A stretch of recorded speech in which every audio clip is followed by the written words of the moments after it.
Walipokuwa katika lile tendo wakilitenda mara yake ya kwanza, hii ni mara yake ya kwanza amekuja Nairobi, ameweza kukutana na huyu mama, na mara yake ya kwanza kabisa anafanya tendo la ngono na mama, mtu ambaye amempita umri wake.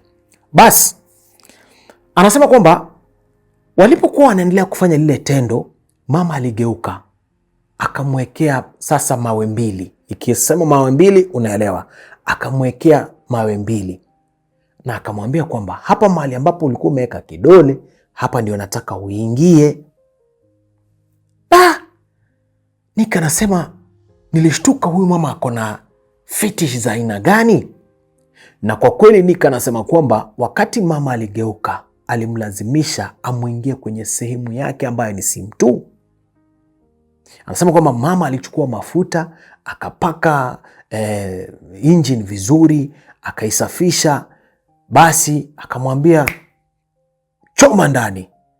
Ndugu yangu anasema alichoma ndani, na kwa kweli wakati alichoma ndani, Nika anasema hajawahi ile kitu haijai mtoka kwa kichwa, na anasema ile wakati alimuingia, mawazo yake ikawa kwamba amebadilika, hisia zake zimebadilika, akasikia kana kwamba kuna kitu ambacho kimetoka kwa mwili wake kimebadilika.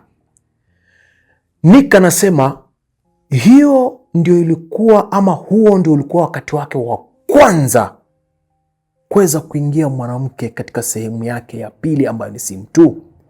Na kwa kweli as we speak now, Nick anasema kwamba hapendi sehemu ya kwanza ambayo ni sim 1, yeye anapenda sim 2.